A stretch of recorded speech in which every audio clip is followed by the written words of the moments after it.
Saya Dokter Ana,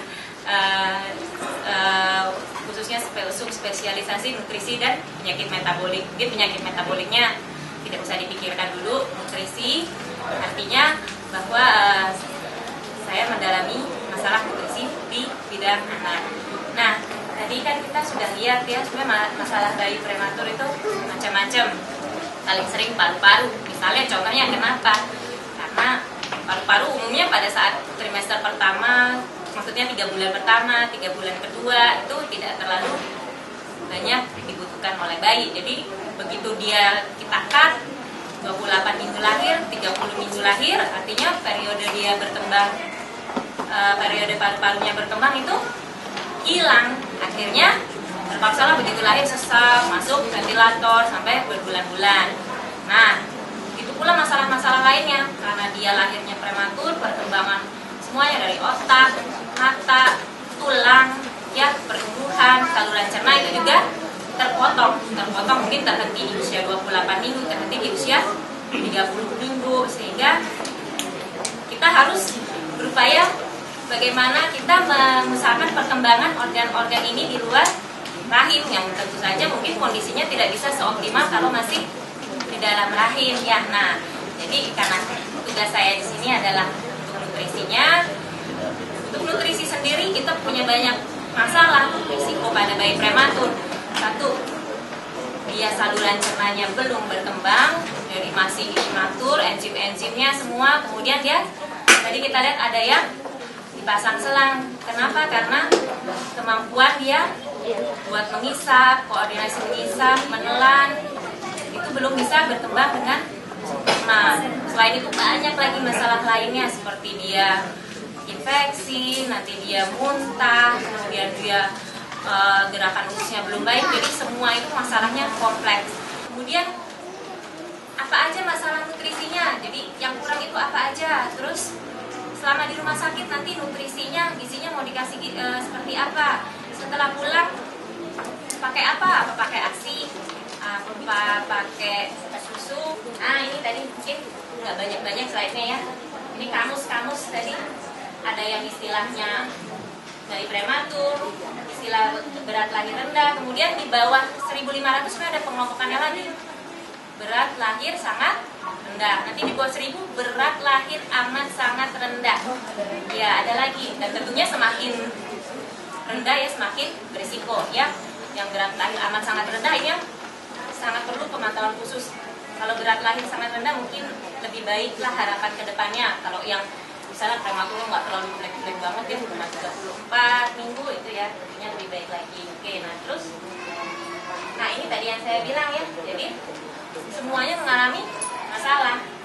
Nah sekarang kalau untuk pencernaan, jadi kita bahasnya di sini saya mungkin pencernaan ya, karena berkaitannya sama nutrisi. Kita kan butuh khusus buat mencerna makanan yang masuk. Saluran cernanya belum atur, belum matang, terus nggak bisa nelen, nggak bisa ngisap, suka muntah, kumur. Terus ini yang bawah ini infeksi ini pada saluran cerna, ini yang sangat ditakutkan mungkin sama dokter Risma ya. Kalau udah bayinya ususnya luka, lecet, waduh, ya namanya istilahnya kerennya sih necrotizing enterocolitis. Jadi karena ususnya belum sempurna, masih daya tahan imaturitas imunologisnya ya, kekebalan usus belum sempurna, masuklah makanan dari luar yang misalnya tidak steril gitu ya. Jadi ususnya lecet, luka, bahkan bisa sampai bolong-bolong. Oke, nah jadi ini dia itu bayi itu kalau dalam perut itu sebenarnya gendutnya itu kan trimester ketiga. Terus kita potong, dia lahirlah umur 6 bulan, umur 7 bulan. Jadi lahirnya keriput, padahal masa-masa dia untuk membesarkan badannya itu trimester ketiga, jadi 3 bulan terakhir. Nah, oleh karena itu kita harus berusaha supaya di luar rahim ini kita bisa sebisa mungkin mengoptimalkan perkembangan seperti di dalam rahim. Jadi ini salah satu kebutuhan bayi prematur, ini sekilas saja ya. Nah, bagaimana supaya kita bisa mencapai ini? Kalau selama dirawat, pastinya awal-awal dia diinfus dulu. Diinfus ini juga nggak sembarangan. Diinfus ini ada zat gizinya semua dihitung dengan teliti. Kemudian pulang rawat nih, pulang rawat itu punya pilihan beberapa. Nah, inilah yang paling penting. Sebenarnya bukan hanya dari pasca rawat, sejak dirawat juga sudah harus dipastikan tidak terjadi kegagalan pertumbuhan. Karena nanti apa? Nanti kita lihat udah banyak penelitian bahwa dampaknya terhadap kecerdasan, perkembangan, semua. Jadi semuanya ini kita terkait. Nah, pilihannya bisa apa nih kalau setelah dirawat? Bisa ASI. Bisa ASI tambah HMF. Ada yang udah tahu singkatannya HMF? Belum ya? Belum ada yang tahu? Lulusan ICU? Biasanya tahu ya Dok ya? Lulusan ICU. Ya, jadi seperti serbuk-serbuk yang isinya itu human, bahasa singkatannya adalah human milk fortifier. Jadi kenapa? Kita lihat kenapa nih. Selain itu ada formula prematur, formula standar ya. Ini nanti kita perhatikan kenapa? Karena memang ASI prematur itu dia memiliki kandungan energi yang lebih tinggi dan beberapa mineral lebih tinggi. Tapi apalagi terutama bayi yang di bawah 1.500, dia belum bisa memenuhi kebutuhan supaya bisa tumbuh kembang optimal. Optimal itu kayak apa? Nanti kita lihat ya di bahasa-bahasanya ya. Jadi harus disuplementasi, tetap pakai ASI tapi ada suplementasi. Nah, suplementasi HMF sendiri itu ada yang bahan bakunya susu sapi, ada yang susu manusia juga ASI maksudnya. Ya. Oke, terus ini tadi kan ditanya kasih dulu kapan bisa menyusui. Kapan bayinya bisa menyusu? Pas pulang kan pasti ditanya. Nanti dokter kan pas pulang juga akan menentukan. Yang jelas tidak ada bayi prematur yang seragam. Jadi kita mesti lihat semua faktor, bagaimana dia kondisinya sendiri, sudah nggak ada sesak. Terus biasanya kalau pulang juga nanti akan dibekali ibu dengan mungkin skin to skin, pakai kangguru mother care ya. Nah, itu sangat membantu untuk merangsang menyusu. Kemudian kalau penelitiannya sendiri, sebagian besar sih 34.000 bayi-bayi yang diniku itu bisa menyusu penuh ya, bisa menyusu dengan buku bayi ya. Jadi kira-kira ini berkaitan dengan tadi ya, selama dia sudah tidak ada sakit apa-apa ya tentunya. Oke, tadi ini kita sudah ASI prematur. Masalah nutrisi yang sering, besi, ya anemia. Jadi pulang pasti umumnya dikasih apa? Mana? Oh, kalsium, tapi vitamin atau mineral yang dibekali pas pulang? Nah. Oh, tes, tapi lupa ya. Ya, biasanya itu dikasih suplementasi zat besi, kemudian vitamin ya, vitamin, kemudian ada vitamin E. Jadi ini biasanya yang risiko terjadi defisiensi pada bayi prematur, besi, kalsium, fosfor, vitamin E, iodium juga dan zinc. Nah, sekarang bagaimana kita tahu ini udah bagus atau belum? Ada 2 kurva yang kita pakai. Satu, karena anak ini masih prematur, tentunya nggak bisa pakai kurva yang untuk anak cukup bulan. Nah, jadi waktu dia masih di dalam NICU, masih dirawat, bukan berarti kita nggak pantau pertumbuhannya, biarin aja cuma masukin obat-obatan, ventilator, tidak. Tapi juga selalu dokter Risma memplot berat badannya. Kan di NICU itu biasa tiap hari ditimbang, setiap minggu minimal diplot. Itu kurvanya kita pakai kurva prematur khusus. Nanti kalau dia sudah mencapai usia cukup bulan, jadi kalau dia lahirnya 32 minggu, kemudian dia sudah 40 minggu, artinya itu kan sudah cukup bulan. Kita bisa beralih ke kurva yang untuk bayi normal, atau kurva prematur itu pun masih bisa dipakai sampai 50 minggu ya, tapi biasanya 40 minggu kita bisa beralih ke kurva normal. Nah, jadi semua kita punya target, dan selama perawatan itu juga jangan sampai dia turun ya. Tentunya kalau anaknya dengan infeksi yang berat ya susah ya, tapi kalau di bunda ini mudah-mudahan angka infeksinya rendah ya Dokter Tiwi ya. Nah, ini kurva yang tadi saya tunjukin. Nanti kita harus plot di sini. Terus ini gimana? Nah, sekarang target kejar tumbuh. Tadi itu kalau di dalam rahim itu sekitar 15 gram per kilo per hari. Jadi ini cuma kasar ya. Jadi kita berusaha mencapai seperti ini. Nah, lalu saya terus, ini sekarang yang jadi masalah, mau berapa cepat yang disebut ideal, kemudian berapa cepat yang nggak boleh, karena ternyata terlalu cepat juga tidak boleh. Jadi pulang kasih susu misalnya, wah udah nggak bisa ASI. Kalau ASI itu kadang-kadang dia terbatas, biasanya agak sulit, nggak mungkin dia terlalu gemuk. Tapi kalau diberikan susu, apalagi dia pakai selang, susu formula prematur, itu bisa terjadi percepatan pertumbuhan yang terlalu cepat, dan saat ini mulai dikait-kaitkan dengan tadi, jadi risiko dia nanti mengalami misalnya sindrom metabolik di usia dewasa muda. Jadi penyakit jantung, diabetes mellitus, nanti dokter Nanis nih bisa akan dibahas lebih lanjut saya pikir ya sama dokter Nanis. Nah, sebagai patokan umum ya sekitar seperti ini, kalau dia di bawah 28 minggu kita harapkan berat badannya pada usia 24 bulan itu sudah harus mencapai persentil yang normal ya. Normal atau normal bawah ya. Panjang badan itu juga ada targetnya, lingkar kepala. Nah, tapi target-target semua ini sampai sekarang ini juga masih jadi mungkin tidak ada satu target yang seragam untuk setiap bayi. Ini target secara kasar. Kalau di atas 28 minggu tentunya harus lebih cepat ya. Di atas 28 minggu kan berarti prematurnya nggak parah-parah amat ya. Nah, apa aja faktornya? Berat lahirnya berapa, kemudian usia kehamilannya, kemudian selama di rahim. Jadi kadang-kadang dia lahir 28 minggu harusnya 1100.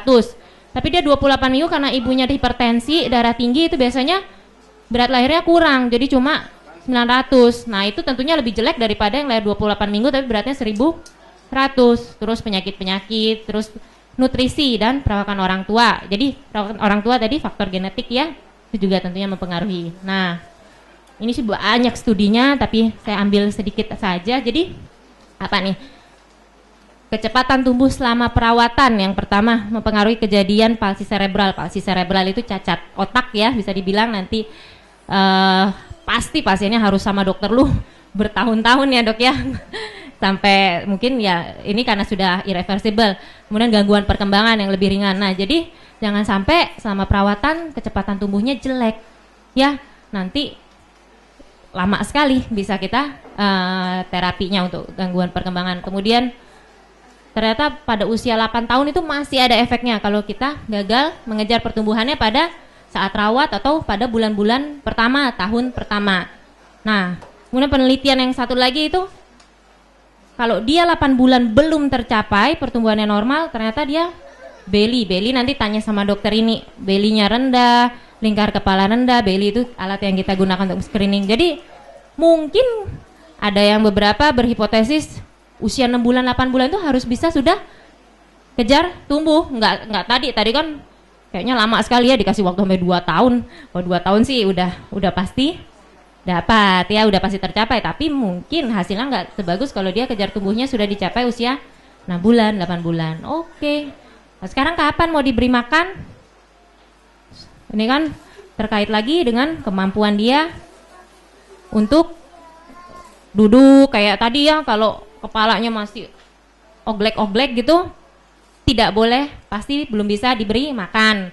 Konsul dulu ke dokter lu, gimana caranya supaya anak itu dilatih supaya bisa berdiri, kepalanya tegak. Nah, ada syarat-syarat untuk diberi makan dan tidak ada satu usia yang seragam untuk semua bayi. Jadi nanti semua ini akan dipantau oleh tim dan memastikan semua faktor dari nutrisi, deteksi dini tumbuh kembangnya bagaimana, dan latihan-latihan motorik ya, yang nanti gerakan-gerakannya ada, kamarnya juga ada oleh dokter lu. Saya pikir sekian. Baik, kita berikan tepuk tangan untuk Dokter Clara. Terima kasih. Nah, kenapa penting sekali menghadirkan seorang psikolog di sini? Karena kita bukan hanya bicara mengenai anak saja. Jadi ibunya juga harus dapat treatment. Bagaimana cara menghadapi kenyataan bahwa anak kita bermasalah dan harus dirawat di NICU. Ini yang paling penting. Ibunya harus kuat dulu, baru anaknya juga nantinya akan lebih lancar lagi dalam penanganannya ya. Silakan Ibu Rini untuk menyampaikan sekilas mengenai presentasinya. Ya, terima kasih. Mungkin bukan hanya ibunya, ayahnya juga. Oh iya bener, lupa jadi kan? jangan dilupakan. Oh iya, ayahnya ini. juga megang dompet padahal. Sebelumnya terima kasih. Assalamualaikum warahmatullahi wabarakatuh. Kalau tadi sudah lebih banyak dibahas tentang anaknya, maka di sini saya akan share tentang pengasuhan optimal pada anak, khususnya karena hari ini kita bicara tentang bayi dengan risiko, tentunya lebih ditujukan untuk bayi berisiko. Jadi pasti semua orang tua ketika masa kehamilan kita pasti punya bayangan sendiri, kira-kira nanti anak yang kita lahirkan itu rupanya seperti apa. Mungkin kita membayangkan dia adalah bayi yang montok dengan misalnya rambutnya yang lebat, dan banyak sekali mungkin hal-hal yang dipikirkan dan diharapkan dari setiap orang tua tentang bayi yang akan dilahirkan nantinya. Tapi pada kenyataannya mungkin tidak semua harapan itu sesuai dengan apa yang kenyataan yang ada.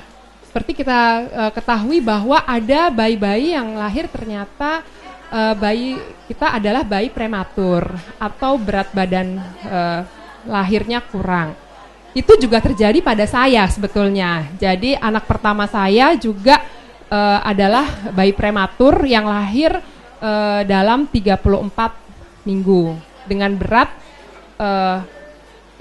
alhamdulillahnya mungkin anak saya yang pertama itu kembar ya, jadi yang pertama berat badannya adalah 1950, yang satu lagi 2300. Nah jadi itu yang kita bayangkan. Mungkin karena teman-teman misalnya kalau saya melihat ke diri saya sendiri, teman-teman saya atau keluarga saya, wah mereka ketika punya anak atau melihat keponakan lahirnya ada yang 3,2, ada yang berapa? 4 kilo. Waduh, pas saya kan 1950, tapi beberapa orang lebih mengatakan, ya tapi kan itu kembar, katanya seperti itu. Jadi itu udah cukup besar katanya. Tapi saya juga berpikir ada teman saya yang kembar, yang satu 3 kilo, yang satu 3,2 gitu. Nah kalau saya kok cuma 1950, yang satu 2300. Tetap ada pertanyaan-pertanyaan seperti itu ya. Nah mungkin juga pada bapak dan ibu yang punya bayi prematur, atau apa yang dipikirkan, apa yang dibayangkan sebelumnya tidak terlalu sesuai dengan harapan, mungkin itu juga akan menjadi menimbulkan reaksi buat kita ya, para orang tua.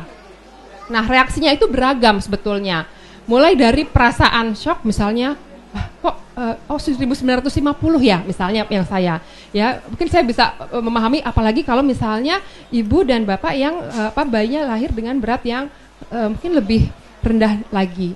Nah ada perasaan shock dan mungkin terganggu kan ya pada kita sebagai orang tua. Dan mungkin ada setelah itu tahap berikutnya adalah seperti menyangkal, kayaknya nggak mungkin banget, tidak mungkin sekali seperti itu. Ada masa-masa seperti itu yang merupakan hal-hal yang wajar dan manusiawi dialami oleh kita sebagai orang tua. Oke, tadi mungkin selain juga prematur atau berat badan yang lahir yang rendah, juga bayi-bayi mungkin yang sejak lahir sudah dideteksi memiliki kebutuhan khusus tertentu, itu juga ya. Nah kemudian setelah ada tahap penyangkalan itu, mulai masuk ke ada perasaan sedih, mungkin marah, kemudian juga cemas, takut ya. Nah setelah itu lewat, baru kita mencoba untuk menyesuaikan diri dengan kondisi yang ada. Nah untuk penyesuaian inilah yang bisa cepat, bisa lambat yang terjadi. Nah kalau misalnya penyesuaiannya cukup waktunya tidak terlalu lama ya oke, tidak terlalu bermasalah. Tapi kalau misalnya orang tua begitu sulit menyesuaikan diri dengan keadaan yang dia alami, yang dia hadapi, nah itu akan jadi masalah, khususnya dalam pengasuhan anaknya, pengasuhan anak yang menjadi tidak optimal nantinya. Mengapa menjadi tidak optimal? Karena macam-macam. Orang tua mungkin merasa tidak mampu memenuhi tuntutan pengasuhan yang harus dia lakukan, mengingat misalnya bayi yang dilahirkan ternyata prematur dengan ada orang tua yang mungkin merasa tidak terlalu takut gitu ya untuk menggendong bayi dan sebagainya. Nah itu ada perasaan seperti itu pada orang tua, atau tidak dapat menjalankan peran pengasuhan. Jadi rasanya saya bisa nggak ya untuk bisa mengasuh anak ini dengan baik seperti itu bisa jadi. Pengasuhan tidak optimal itu terjadi karena tadi juga awalnya penyesuaian terhadap kondisi yang ada itu belum selesai. Nah, kemudian yang terjadi bisa jadi orang tua akan menghindar, ya, menghindar sepenuhnya atau juga tidak sepenuhnya. Artinya kalau menghindar tidak sepenuhnya barangkali untuk setelah memberikan ASI masih, tapi nanti untuk kegiatan yang lain tidak mau pegang misalnya, ya tidak mengasuh anaknya. Tapi ada juga yang betul-betul tidak diserahkan kepada orang lain untuk mengasuh anak, ya. Nah, kalau seperti itu orang tua yang menghindar, itu yang terjadi juga adalah ketika misalnya baik kita menampilkan tanda-tanda tertentu, apakah menangis kan baik kan komunikasinya pasti dengan menangis, ya, mau takut, mau lapar, mau popoknya basah dan sebagainya, awalnya dengan menangis. Dan menangis itu pasti ada bedanya antara dia nangis karena takut, karena dia kaget, karena dia lapar, itu pasti beda tangisannya. Nah, ketika orang tua juga memilih untuk menghindar ketika anak menangis, mungkin juga memilih untuk menjadi seperti itu, tidak merespons anak, jadi tidak sensitif dan kemudian juga kurang responsif. Dampaknya lagi nanti akan bisa terbentuk yang namanya insecure attachment. Nah, attachment itu sebetulnya adalah ikatan afeksi yang kuat dan bertahan lama terhadap orang tertentu. Diharapkan sih orang tua yang bisa menjadi figur attachment atau figur kelekatan anak. Attachment itu dibagi dua, yang secure dan yang insecure, kelekatan yang aman dan tidak aman. Kalau kita tadi bicara bahwa pengasuhan menjadi tidak optimal karena misalnya orang tua perlu waktu yang lama atau bahkan sangat lama untuk menyesuaikan diri dengan keadaan yang ada, maka tadi anak akan berkembang ke arah insecure attachment. Nah, insecure itu ada beberapa macam juga. Ada yang avoidant. Yang avoidant di sini nanti karakteristik anaknya seperti apa ketika katakanlah ketika usia 2 tahun, 3 tahun. Anak itu cenderung untuk tidak peduli orang tuanya ada, orang tuanya tidak ada, dia cuek saja gitu ya. Kemudian orang tuanya seperti apa sih biasanya karakteristiknya? Biasanya ketika mengasuh anak juga dingin, kurang hangat. Kemudian ketika anak memberikan tanda-tanda tertentu, misalnya tadi menangis, kurang responsnya agak lambat dan juga biasanya lekas mudah marah seperti itu. Nah, kemudian ada yang insecure resistant. Yang ini beda lagi. Kalau kita lihat pada situasi sehari-hari, misalnya orang tuanya harus berpisah dengan anak, itu biasanya anaknya akan menjadi protes yang sulit untuk ditenangkan. Dan ketika orang tua kembali misalnya dari bepergian, anak cenderung untuk datang tapi sambil marah gitu. Jadi ada hal-hal yang seperti itu. Dan biasanya sikap orang tua biasanya adalah yang kaku seperti itu, kemudian juga mengganggu. Mengganggu di sini bisa artinya ketika anak sudah lebih besar dan kita bisa mengajak main, contohnya adalah ketika anak main dia sedang asik, terus kita, Dek ini ada yang baru nih, mainan yang baru gitu. Nah kemudian padahal tadi anak sedang asik main balok, kemudian perhatiannya teralih, ini ada buku nih. Nah anak lihat buku, kemudian tiba-tiba kita sebagai orang tua, ini kita gambar-gambar yuk gitu. Padahal anak tadi lagi asik lihat buku. Nah itu kan mengganggu. Nah itu yang seperti itu yang mengganggu. Nah kemudian insecure disorganized ini adalah anak-anak yang menunjukkan perilaku yang membingungkan. Dia misalnya datang ke orang tuanya tapi sambil melengos, tidak mau lihat seperti itu. Jadi membingungkan reaksinya. Dan biasanya terjadi pada orang tua yang kurang sensitif, kemudian juga mengganggu dan abusive. Nah, dampaknya apa sebetulnya insecure attachment itu? Ya, penelitian ya yang dilakukan bahwa anak-anak insecure pada usia 2 tahun dia menjadi lebih sering menangis, merengek, lebih banyak perilaku agresif dan emosi negatif, kemudian punya ambang frustrasi yang lebih rendah. Penelitian lain pada anak usia 18-20 bulan itu menunjukkan bahwa anak-anak dengan insecure attachment dia jadi kurang tertarik pada kegiatan bermain pura-pura.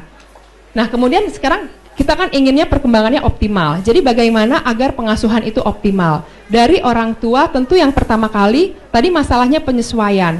Karena itu perlu penerimaan. Orang tua perlu menerima kondisi anak, menerima apa yang terjadi. Itu adalah hal yang paling penting dari yang semua yang ada. Kemudian tentu dari orang tua misalnya menambah wawasan terkait dengan kondisi anak. Apa nih pengetahuan apa yang perlu kita tambah? Yang penting diketahui orang tua tentang anak adalah memahami temperamen anak. Apakah anakku ini anak yang sulit, anak yang mudah, atau anak yang perlu pemanasan? Karena itu akan berbeda sekali reaksi anak ketika misalnya dihadapkan pada suatu hal yang baru. Mulai dari dia hanya mengkonsumsi ASI, kemudian dia anak mencoba makan makanan pendamping ASI. Kalau anak yang easy, yang mudah akan gampang mencoba makanan yang baru. Anak yang difficult, yang sulit, susah sekali gitu. Dia mungkin akan membuat orang tuanya juga jadi frustrasi karena tidak mau mencoba makanan baru. Yang slow to warm up, dia yang perlu pemanasan, jadi perlu waktu seperti itu. Nah itu harus diketahui tipe yang mana. Gunanya buat apa? Supaya orang tua bisa menetapkan target. Kalau kita tahu anak kita adalah tipe yang difficult, kita juga harus punya target. Kita nggak boleh berharap anak bisa makan makanan baru dengan cepat misalnya. Tapi kalau anak yang easy mungkin sekali dicobakan sesuatu yang baru, makanan dia akan mencoba. Tapi kalau anak kita difficult, mungkin kita nggak bisa berharap satu kali dia akan senang dengan makanan baru. Harus berkali-kali. Nah itu pentingnya harus memahami temperamen anak jadinya buat orang tua. Kemudian memahami karakteristik perkembangan anak, yaitu mungkin dokter ini nanti yang lebih tentang tumbuh kembang. Jadi stimulasinya juga harus disesuaikan dengan usia pastinya. Dari faktor lingkungan tentu ini nggak kalah penting, meningkatkan kualitas hubungan pernikahan. Karena apalagi untuk anak-anak yang berisiko, itu kan tidak tanggung jawab ibu saja, harus ada co-parenting, kerjasama antara ayah dan ibu untuk sama-sama mendukung anak berkembang optimal. Karena kalau hanya ibu saja, kemudian ibunya lelah, nah itu akan bisa impact-nya kepada anak nantinya. Jadi anak yang mungkin nanti ibunya juga kurang optimal dalam mengasuh anak, tapi dengan adanya dukungan dari ayah, perkembangan akan lebih optimal. Kemudian juga membangun jejaring sosial, itu bisa dengan bertemu dengan teman-teman yang mempunyai arisan ya Mbak? Ya juga bisa misalnya dengan social network yang lain ya, dokter anak dan sebagainya. Nah kemudian ini tadi tentang penerimaan sebagai hal yang paling penting sekali. Jadi yang perlu kita ingat bahwa kita kan hidupnya di masa sekarang. Jadi ya mungkin kita berpikir, coba kalau saya dulu begini, coba kalau saya dulu begitu, tapi itu udah lewat gitu, itu nggak bisa diubah lagi. Jadi kita harus hidup dari yang masa sekarang ini. Jadi kita harus optimis bahwa anak ini, kita optimis dia bisa berkembang lebih baik lagi dengan bantuan kita. Ya, kemudian kita juga mensyukuri apa yang sudah kita miliki dan walaupun memang tidak bisa dipungkiri ada risiko-risiko tertentu dari bayi yang memang berisiko, tapi cobalah kita juga fokus pada kekuatan anak sehingga kita tetap semangat dan optimis terhadap perkembangan anak. Nah, ini ada sedikit terakhir tentang ada sebetulnya 10 prinsip agar pengasuhan optimal. Yang pertama, libatkan bayi pada kegiatan yang berhubungan dengan mereka. Khususnya misalnya bayi-bayi yang anak-anak sudah umur 1 tahun. Jadi kalau misalnya di rumah dia popoknya basah dan sebagainya, sebetulnya jangan dikasih mainan, tapi libatkan dia bahwa ini mama lagi ganti popok loh, ayo kakinya diangkat. Nah ini sekarang mama sedang membersihkan pup kamu gitu. Jadi itu sebagai edukasi juga buat orang tua. Sementara kalau kita bersihkan popok, anak diberi mainan, kemudian dia jadi nggak aware tentang apa yang terjadi pada dirinya. Kemudian sediakan waktu yang berkualitas. Jadi sebagai orang tua kita harus hadir semuanya total gitu ya. Emosi khusus untuk anak bukan hanya secara fisik. Kemudian pelajari cara unik anak untuk berkomunikasi. Kadang-kadang anak suka tiba-tiba namanya kuing yang itu sebenarnya dia ingin mengajak interaksi. Jadi kita harus tanggap langsung segera oh ya ade apa gitu, kita berespon seperti itu. sediakan waktu dan usaha untuk mengembangkan anak seutuhnya. Di sini jangan hanya mengembangkan aspek kecerdasannya saja, tapi sosial, emosi, tidak hanya fisik dan kecerdasan, tapi sosial emosi juga harus dikembangkan. Hargai bayi, artinya ketika kita mau melakukan sesuatu terhadap anak, apalagi ketika masih bayi yang dia cenderung masih pasif, kita mau memandikan, kita mau mengganti popoknya, kita harus izin dulu sebetulnya. Jadi jangan main kita buka bajunya, kita mandikan, kita kasih sabun. Sebetulnya kita harus bilang, Ade, sekarang mama mau mandiin ya, bunda mau mandiin kamu, seperti itu. Kemudian jujur dengan perasaan kita sendiri. Jadi kadang-kadang kalau kita memang harus bangun malam dan kita kesel, ya boleh sih kita merasa kesal, tapi jangan ya dengan kita, aduh kok adek malam-malam bangun sih, kan mama ngantuk gitu. Tapi tidak berarti mengurangi perlakuan kita kepada anak, tapi itu cukup merilis emosi kita yang negatif menjadi keluar. Kemudian berikan model untuk tingkah laku yang kita ajarkan supaya dia bisa meniru nantinya hal-hal yang baik. Jadikan masalah sebagai kesempatan untuk belajar dan biarkan bayi berusaha memecahkan masalahnya sendiri. Jadi jangan apa-apa langsung dikasih, langsung diberikan, tapi ajarkan anak untuk mencobanya sendiri. Kita hanya memberikan clue saja. Contohnya mungkin yang sangat nyata dalam inisiasi dini, itu kan anak harus berjalan sendiri menuju puting susu ibu kan, tidak langsung, dia harus ada usaha. Nah itu yang dikatakan juga problem solvingnya anak. Bangun rasa aman tadi dengan mengembangkan attachment. Orang tua artinya harus sensitif dan responsif terhadap kebutuhan anak dan lebih memperhatikan kualitas perkembangan dalam setiap tahap. Ini terkait dengan tahapan yang harus dicapai pada setiap rentang usia. Jadi jangan sampai anak yang saat itu mungkin belum waktunya belajar baca, kita ajarin baca dan sebagainya. Lebih baik kita perkuat hal-hal yang memang dia harus kuasai pada rentang usia tertentu. Oke, demikian dari saya. Terima kasih. Terima kasih. Kita berikan tepuk tangan untuk Ibu Rini Hildayani MSI atas presentasinya. Baik, nanti kami juga akan memberikan kesempatan bagi Bapak Ibu untuk langsung bertanya kepada narasumber kita. Namun kita lanjutkan dulu dengan narasumber berikutnya yang akan menyampaikan mengenai gangguan screening hipotiroid dan tindak lanjutnya, Dr. Andi Nanis SPAK. Kami persilakan.